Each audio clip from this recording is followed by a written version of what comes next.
Gusto mo bang hindi matukso sa iba ang iyong karelasyon at ikaw lang ang laging tatawagan nito?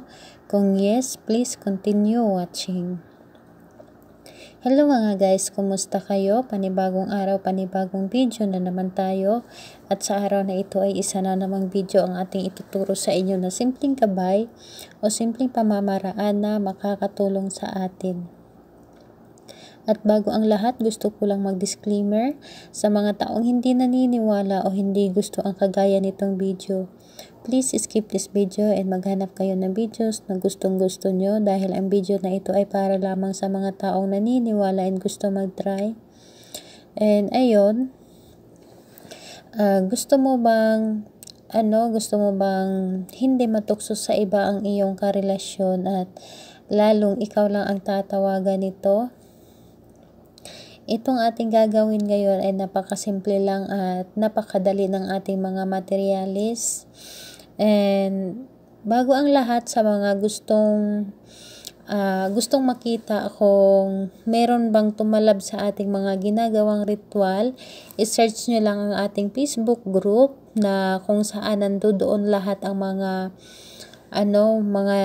pinopost natin na tumalab o mga nagpapatotoo sa mga ginagawa nila na oras lang or araw lang ay tumalab kaagad ang kanilang mga ginagawa. I-search nyo lang kung ano ang pangalan ng ating ritual, ano pangalan ng ating channel na sari-saring pampaswerte, ay ganun din ang pangalan ng ating Facebook group. And sa profile, hindi aking picture ang nakalagay, no, ay nilagyan ko ng ibang profile, pero makikita nyo naman ay wala namang ibang pangalan kundi kung ano yung pangalan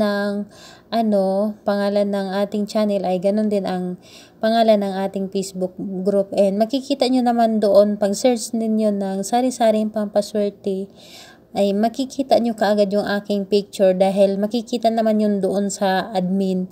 Makikita ninyo kaagad dahil yung profile na nandito sa channel ko ay ganun din ang profile sa aking Facebook, kaya ang bilis ninyo akong makita at mabilis ninyo makita ang ating Facebook group. Basta i-search nyo lang ang sari-saring pampaswerte, same lang sa pangalan ng ating channel at yung Facebook group natin, at doon niyo makikita lahat ng mga post na lahat ay nagkakatotoo ang kanilang mga ginagawa.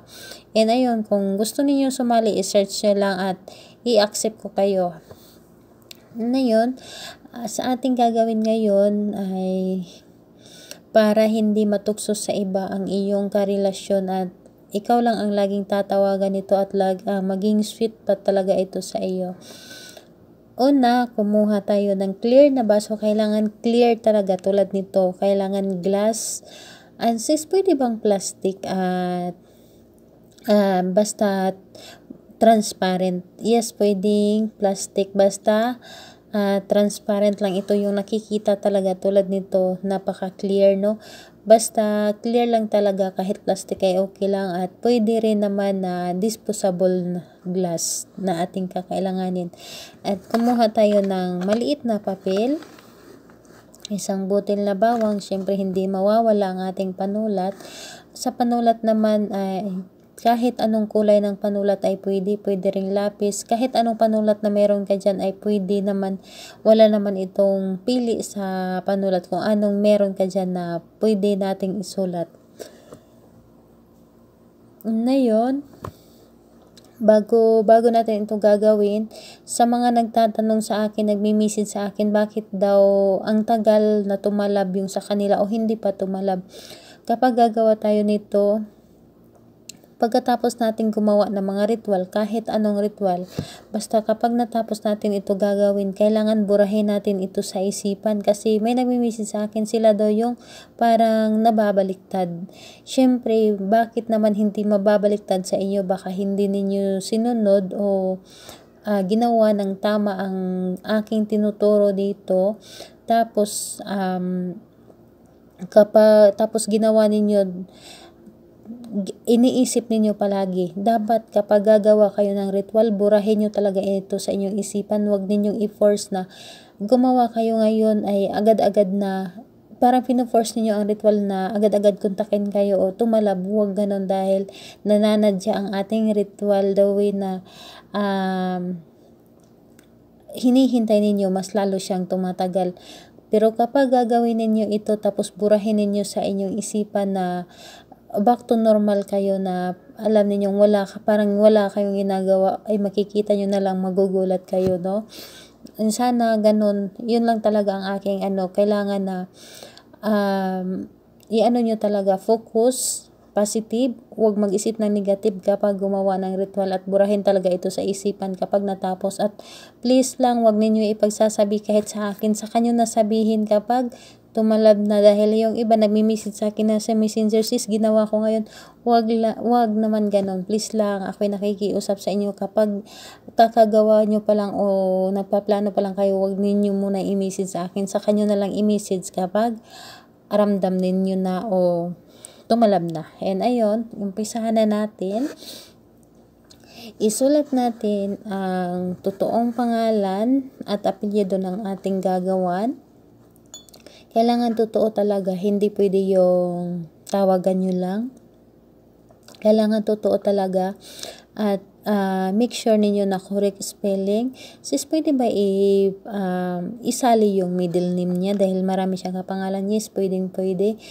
At sis, pwede ba ito sa foreigner? Dahil maraming nagtatanong sa akin. Yes, pwede ninyo ito gawin sa inyong mga karelasyon na foreigner. At sis, pwede ba ito sa LDR? Yes, pwede ito. Ang ating ginawa ay para ito sa mga LDR at magkalapit lang at magkasama lang, para hindi ito matutokso sa iba. And ayun, isulat natin ng 7 beses ang pangalan at apelyido ng taong ating gagawan. Kailangan totoo talaga ng 7 beses. Yan, 7 beses ko yan sinulat, at tupiin natin ito ng 3 beses rin. Ayan, kailangan ang pagtupi ay papasok talaga sa atin, galing sa kanyang apelyido papunta sa atin, galing sa kanyang apelyido pa ganon. Tutupiin natin ito ng 3 beses lang. 2, 3. Ayan. Pagkatapos nito ay ilagay natin ito sa ilalim o sa loob ng baso. At ilagay mo din itong ating bawang sa loob ng baso. Ang ating baso ay itapat mo sa iyong bibig or sa iyong baba. Sambitin mo ang kanyang pangalan ng 7 beses. Pangalan ng taong inyong ginawan ng 7 beses. Pangalan niya, apelyido, 1. Pangalan niya, apelyido, 2. Pangalan niya, apelyido, 3. Tapusin mo muna ang pagsambit ng 7 beses ng kanyang pangalan. Again, tapusin muna ng 7 beses ang pagsambit ng kanyang pangalan sa loob ng baso. Saka mo hilingin mo na sa pamamagitan nito ang aking asawa or ang aking boyfriend na hindi siya matutokso sa iba, at lagi niya akong tatawagan at ako lang ang lagi niyang nasa isip, at hindi ito magawang tumingin pa sa iba kahit anong gwapo man ito at kahit anong sexy man ito. Hilingin nyo na lahat-lahat ang gusto ninyong mangyari dito, dahil ang ating baso ay makapangyarihan ang ating baso, lalong-lalo na kapag glass itong baso natin. Hilingin mo na dito lahat. Nasa pamamagitan nito, yun nga ay 7 beses na ulit-ulitin mo, isambitin mo na ang pangalan at apelyido, saka ang hilik. Nahilingin mo na hindi ito matutokso sa iba. Ako lang ang laging tatawagan at laging sweet ito sa akin, at lalo pa itong mapamahal sa akin, o ako lang ang mamahalin. Lahat-lahat na ang gusto mong hilingin dito, ang gusto mong maganap ay hilingin mo na dito, para kailangan galing sa ating puso ang ating pag-wish para mabilis itong matupad. At pagkatapos niyan ay itaob mo. Halimbawa, ito yung ating kaliwang palad. Ito ang ating kaliwang palad. Itaob mo dito. Ganunin mo. Mag-count ka ng ng 7 seconds lang. Mag-count ka ng 7 seconds, and habang nagka-count ka ng 7 seconds, iisipin mo siya, i-visualize mo siya sa iyong isipan na ang kanyang mukha. Isipin mo siya, at pagkatapos ng 7 seconds, kailangan ganito talaga ang iyong kamay, ganito talaga. At pagkatapos niyan, ilagay ninyo ito sa ilalim na inyong, sa ibabaw na inyong mesa, or kung saan pwedeng mataas na bahagi na ilagay mo ito doon na nakataob.